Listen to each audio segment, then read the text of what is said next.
म्हणजे गेले काही दिवस तुम्ही आमच्यावरती पाळत ठेवून होतात, आम्ही सतत भांडू नये म्हणून? अरे हो काय?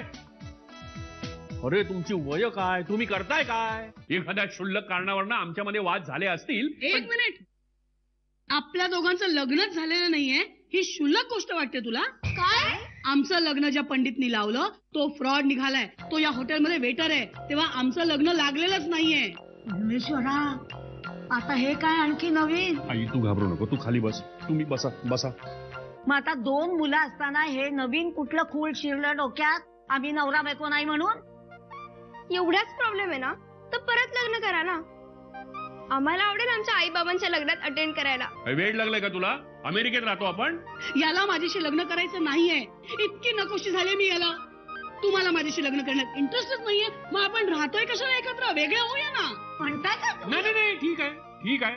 आजपासून मी तुमच्या बरोबर इथे राहणार नाहीये. मी 302 मध्ये राहणार आहे. Okay, bye. प्रिय अरुण, गेले काही दिवस या हॉटेलमध्ये तुम्हाला पाहतेय.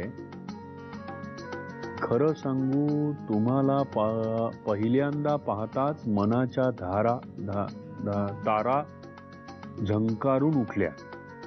कालच तुमचं आणि तुमच्या बायकोचं भांडण झाल्याची शुभवार्ता कळली. सांगायला लाज वाटते, पण निर्लज्ज होऊन सांगते, माझं तुझ्यावर खूप प्रेम आहे. लव्ह लेटर कोणी पाठवलं? आई शपथ, आई तुला लव्ह लेटर आले वाटतं. आई शपथ, बघ बघ ना, लव्ह लेटर पाठवलंय मला. ज्यांनी लिहिलंय तो सापडला ना तर त्याची हाडं खिळखिळ करून टाकेन मी. अगं आईनं कळलं तर आई काय म्हणतील आणि जग काय म्हणेल? काय म्हणेल जग?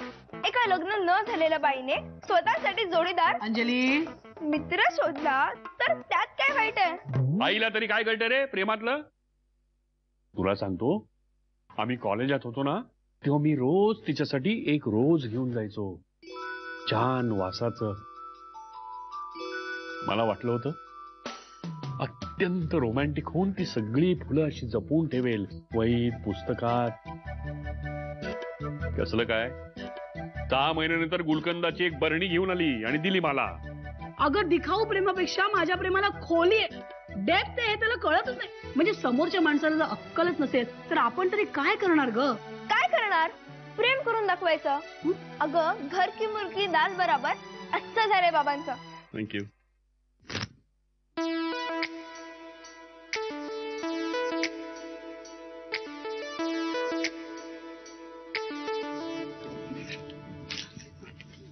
एक्सक्यूज मी,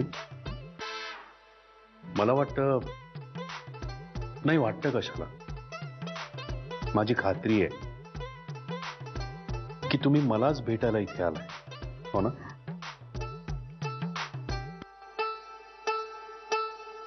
आई शपथ, आता खरी मजा येणार आहे. तू बोल, मी ऐक. नाही नाही, मला खरं तर आता काही शब्दच सुचत नाहीये. याची अनेक स्वप्न मी रंगवली होती, पण हे सगळं काहीतरी वेगळंच चाललंय.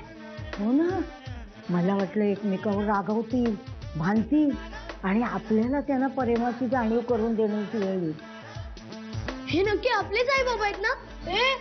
ते बघ कुठून चालले. हे आजी, हे कुठे चालत ग? न ये चांद होगा न तारे रहेंगे. तुमची सगळ्यांची हीच इच्छा होती ना की आम्ही एकत्र यावं, मग तरीही प्रश्न आहे. नाही तसं नाहीये, पण हे कसं? आम्हाला आधीच माहिती होतं की हे सगळं तुम्ही करताय. आणि बाय द वे, आमच्या पिढीचं कोणीही बाय द वेला BTW किंवा आय डोंट केअरला IDC असं लिहित नाही. ट्रू. हा, मग पण हे सगळं केलं. खरं तर आधी हे सगळं करायचं नव्हतं, पण मग आम्ही विचार केला की करून तर बघूया. आजपर्यंत आयुष्याच्या धावपळीमध्ये जे आम्ही मिस करत होतो ना, ते आम्हाला मिळालंय. आणि एक गोष्ट जाणवली की प्रेमाला वयाचं बंधन नसतं. लग्न झाल्यापासून ना फक्त नावाला जागत होतो आम्ही, अरुण आणि संध्या, म्हणजे 2 डोकं.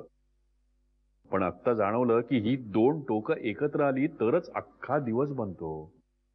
बाय द वे, तुम्ही मला सांगा, मगाशी उठून कुठे गेलेला? अगं त्याची एक गंमतच झाली.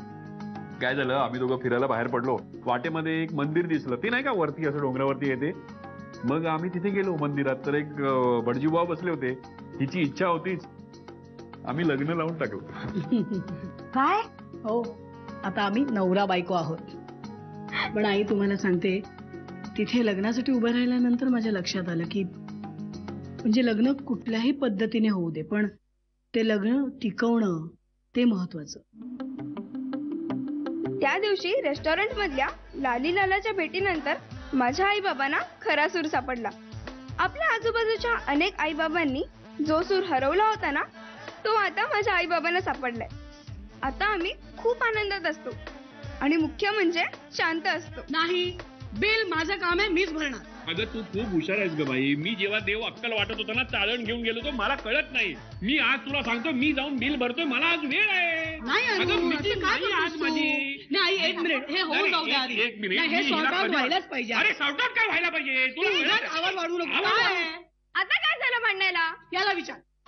काही नाही, माझी चूक आहे. माझ्या चुकीमुळे ते टेलिफोनचं बिल जास्ती आलंय. मला जाऊन ते सॉर्ट आउट करायला पाहिजे की नाही. मी म्हटलं की आज माझ्याकडे वेळ आहे, मी जातो आणि बिल भरून येतो. नाही अरुण, तुला कळत कसं नाही? इतकी वर्ष मी डोळे बंद करून बिल भरते, एक्सेस बिल येऊ शकतं एवढी अक्कल नाहीये मला. ती फक्त तुला आहे. एक दिवस मी गेलो तर काय आकाश कोसळणार नाही का तुझ्या? काय अशा पाहिजे? आधी स्वतःची बाजू घेऊन एकमेकांच्या विरोधात भांडतात आणि आता एकमेकांची बाजू घेऊन स्वतःच्या विरोधात भांडतात. यांच्या प्रेमात पण भांडण आहे. स्वभावाला औषध नसतं, तेच खरंय. Ding ding ding dong, chicka chicka chicka, ding ding ding dong, ooh wah wah.